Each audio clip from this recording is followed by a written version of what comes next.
get, and it's been the #1 question or inquiry that I have gotten for years, is Jimmy, how do I grow on YouTube? Jimmy, how do I launch a channel? How do I get to 100 subs? How do I get to 1,000 subs? What am I doing wrong? Why can't I grow? Is YouTube against me? Is it pure luck to blow up on YouTube?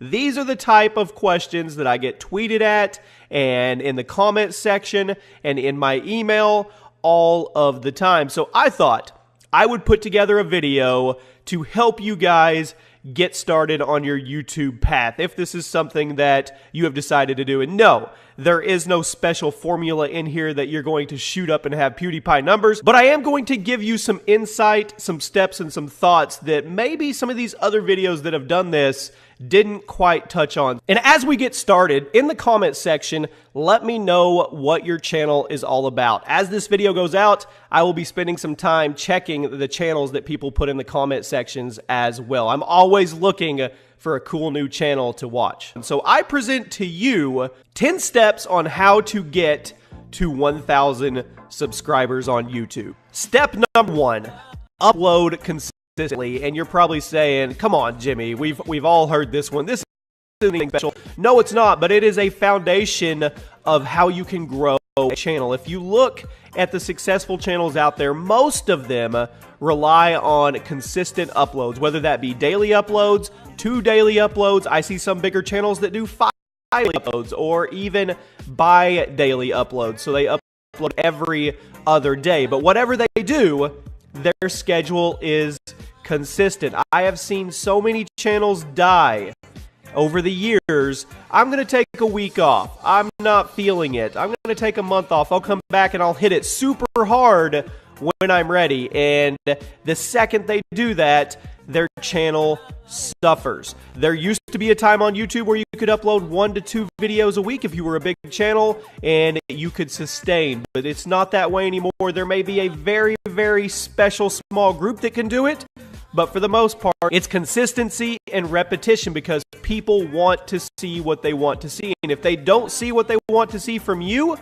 they will go find it somewhere else because there are a million other channels in line ready to hand them content if you aren't. Step number 2, and this is going to sound kind of off for a second, but hear me out on this. Trending topics and clickbait. Now, what do I mean by that? Now, if you want to do your channel and you are a fan of growing roses in a garden, then by all means, go grow roses in a garden. But that doesn't seem to be a very popular topic right now on YouTube. So what do I mean by trending and clickbait?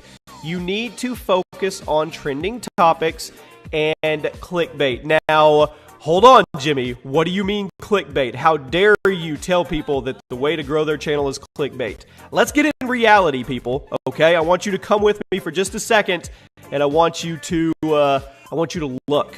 All of the big channels have figured out ways to incentivize people to click on their videos. Now, I am not saying clickbait in the terms of lying about your content, but it is a special art when you can make your thumbnail and your title coexist with the content in the video and make people want to click on it. You want them to click on it. It's no different than when somebody goes to Walmart and they go to the checkout and all of those candy bars and packs of gum are lined there at a certain level. They paid somebody to study on what certain height level and where to put those within hand's reach because people are impulsive and they will buy it. It is no different than the YouTube sub box. People are impulsive. They will click on something that they feel they want to know what's actually going on with that story behind the thumbnail. So figure out how to involve your content with trending topics that people want to watch. Remember, you want to get to 1,000 subs. You need to be putting out content that is interesting to people, and you may have your special genre that you want to do, but you got to figure out a way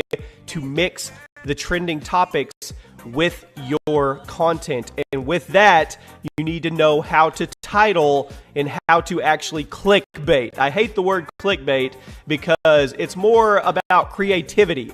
The ones that are clickbait that are bad are the ones that just they give you false information. There's nothing in context with their content relevant with their thumbnail and title. Those are bad, but somebody that's creative to get you to click on a video with a cool thumbnail and a title that is relevant, to me, that is perfect.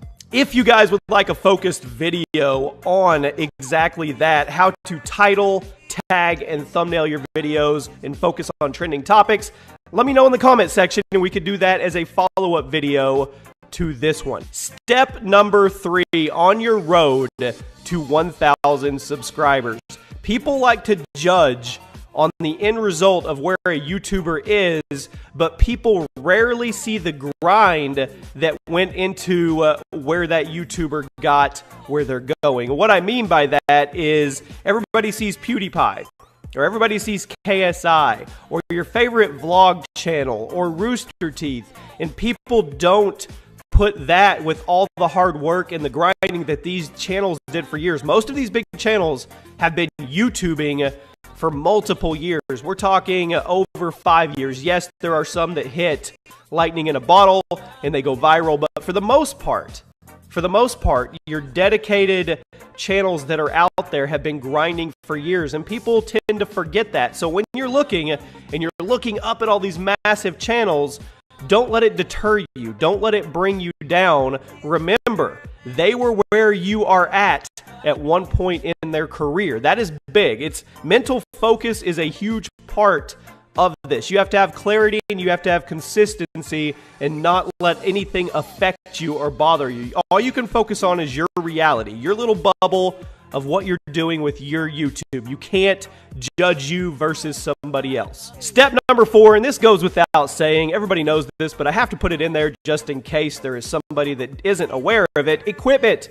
You have to have decent quality for your videos. We are past the stage of 480p, people, and I know most everybody knows that, but I still go on YouTube, I still browse, and I still see people uploading content like that, and it's you can get decent quality even with a cell phone camera now. So equipment, and I understand equipment is expensive, so do it in baby steps with what you need, but get the base equipment, research, and once again, I could do another video and help you guys out with that if you wanted to as well, but there is equipment out there that is affordable. You don't have to go out and get the $1,000 mic that your favorite YouTuber has, or this amazing camera that this guy has. There is equipment out there that you can use that is affordable. So budget shop. There is nothing wrong with budget shopping. I know you want to have that gaming setup or that YouTube setup and let everybody see it, but that's for a different time.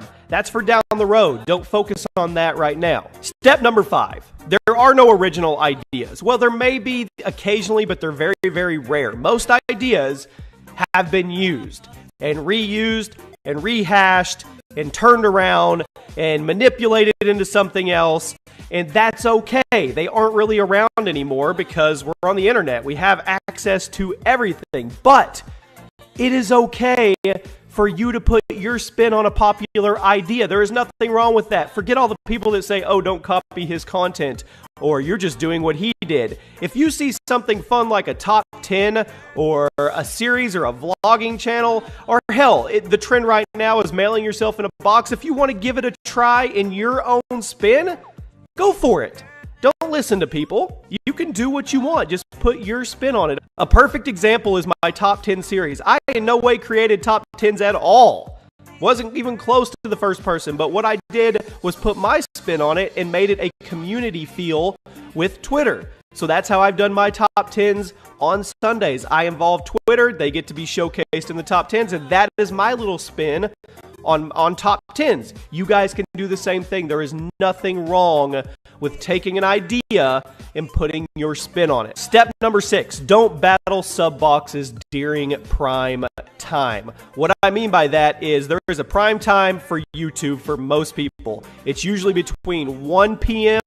to about 4 to 5 p.m. depending on your time zone. That is when the bulk of the videos go up. As a small channel, don't battle that primetime sub box placement. You're not going to win. You're just going to get swallowed up. So check your analytics, dive into your analytics, see who's watching, see when they're watching, and then upload off a time that you can get away with. It's not during prime time. Go during an off-peak time. Now, you may not get as many views, okay? But you will be able to get out there a little more because you aren't saturated during the prime time that most of your bigger YouTubers are uploading. So I would suggest in the evening, or depending on your time zone, in the morning, just try to work your way around the prime time of sub boxes, because you will get swallowed up, you'll get frustrated, and nobody will see your content. Step number 7, interact. And this goes without saying, but I'm going to say it anyway. Reply to comments, tweets, anything that you can do to show these people that are taking 5 minutes out of their day to engage with you in a busy, busy world where things are going fast. Show them that you actually care.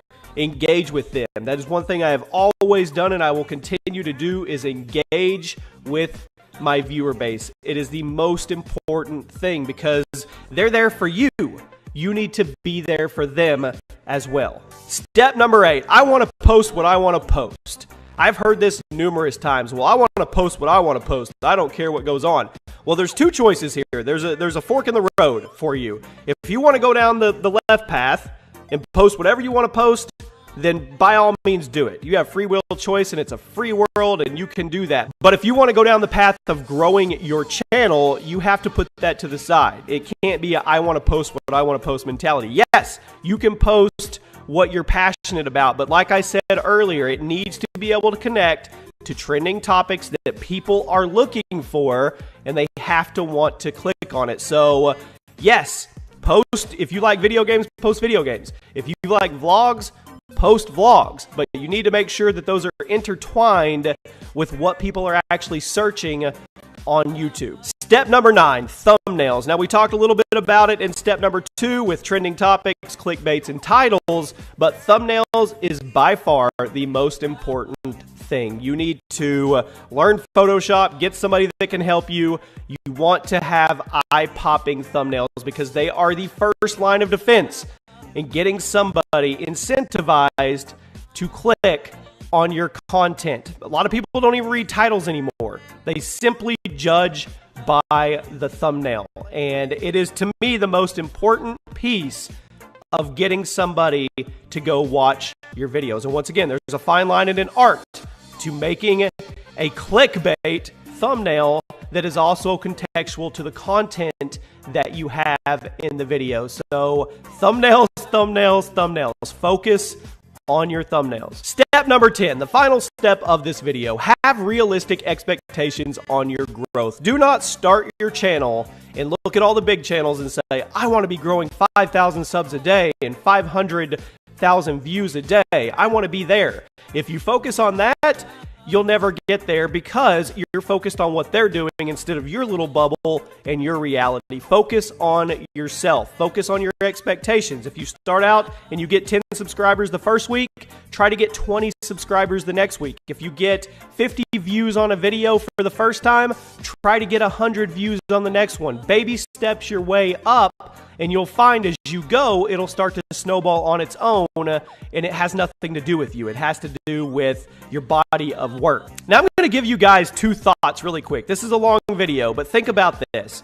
1, you have an advantage being small. I know that sounds crazy, and YouTube is just a whirlwind of crap right now, and nobody knows how to figure out the algorithm, so on and so forth. But if the algorithm is what people are saying it is, and it's got to do something with click-through rate of your subs, it is advantageous for smaller channels because they don't have all of those dead subscribers.